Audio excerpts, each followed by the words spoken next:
This morning we continue our meditation on the Westminster Confession of Faith, looking at the third chapter on God's decrees. And now we're going to consider a little bit more the last half of section 5. We'll read through the entire section as we go along. Those of mankind that are predestinated unto life, God before the foundation of the world was laid, according to his eternal and immutable purpose, and the secret counsel and good pleasure of his will, hath chosen in Christ unto everlasting glory, out of his mere free grace and love, without any foresight of faith, or good works, or perseverance in either of them, or any other thing in the creature, as conditions, or causes moving him thereunto, all to the praise of his glorious grace. We noted last time that this answer of the confession with regard to the choice of God's people is an answer that safeguards the grace of God against any attribution of merit, worth, or value in us and we the creature before God. God makes his own sovereign choice, and he himself is not personally enriched by his choice. He is not benefited by his choice in any particular way. He is free to disclose his grace according to his will. And particularly in the history of redemption, in view of our fall into sin and the passing on of Adam's sinful nature to each of us, such that we are corrupted by our sin, we are hostile to God, we are breakers of his law, God by his justice owes us nothing but justice. He is free and right, and he will be entirely right to cast all of mankind off into an eternity of hell and destruction. Christian faith takes away all pride in our position or standing before God. It strips us of any sense of self-worth and reminds us of who we truly are before a holy, just God.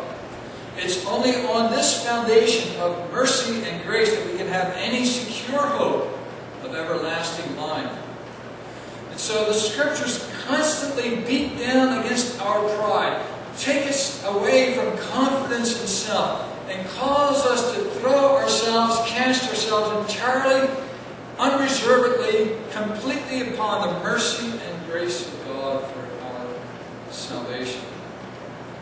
And so, in part of the way in which that grace is safeguarded from any merit of works or any consideration of what we might contribute to God, the confession reminds us that God's choice of us occurs prior to even the creation of the world, let alone our own existence or our actions in life. His choice of us takes place in eternity past. Before there was a creation, before there was a heavens and the earth, when God existed by himself in the eternal counsels of the Holy Trinity, there God made his own purpose to save some and pass the others by, to remit the others to the condemnation of their own sins, but to have mercy on some. That choice was in eternity past, and so therefore could not be dependent on anything that we have done. Since it was made in eternity past, it cannot be changed. It cannot be adjusted by any pleading or special efforts on our behalf. It is God's sovereign will. Today I wanted to focus a little bit on the latter half of this answer to the confession, which speaks of God's omniscience.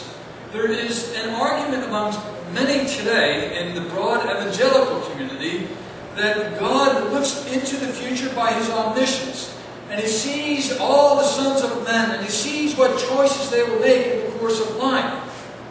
And then when he observes that John Doe here responds by faith in Jesus Christ, accepts the message of the gospel for himself, believes and serves him, then God says, well, this is one I foresee will be a believer in Jesus Christ, and therefore I will choose him to be my own. And so God's choice is reflexive. God's choice is in response to the prior choice or perceived choice of the individual.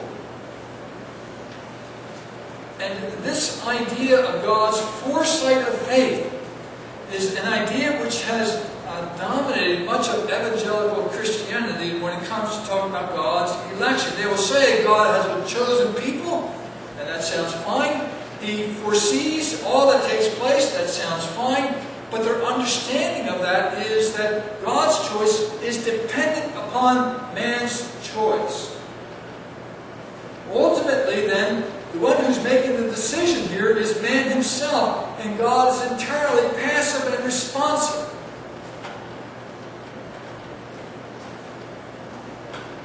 The confession reminds us that God's choice of us was without any foresight of faith or good works, or perseverance in either of them.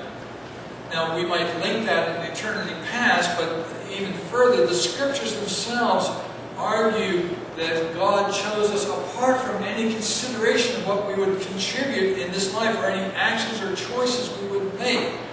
God set His love upon Jacob, but hated Esau. His choice was made prior to their birth, prior to when they had done anything good or bad. God's choice was determinative. God's choice is that which produced within them, within Jacob, true faith. So, God does not look into the future and see what actions we will take and then respond to them. His choice is determinative, and His choice is what produces faith within us and enables us to respond to Him. So there's no foresight of faith, no anticipation of good works. There's nothing that we contribute. We saw last week in our sermon that God is not one who shows favoritism. He does not look into history and see who can benefit Him by their intelligence, by their good works, their good character, or anything of that nature. He saves those according to His own good pleasure. As we read that God said to Pharaoh, or to Moses rather, I will have compassion on whom I have compassion, and I will have mercy on whom I have mercy. It's not to the man who wills or to the man who runs, but to the God who has mercy. And so we are entirely dependent upon the mercies of God. In fact, it cannot be any foresight of faith or good works because we do not have such. We are incapable of exercising faith or good works on our own. We are given over to sin and corruption and utterly dependent on the mercies of God. So, our salvation is entirely of grace by the mercies of God. And to that end, all glory belongs to Him. There's no place for boasting. There's no place for self-congratulation as though we made the choice and therefore we have standing before God. No.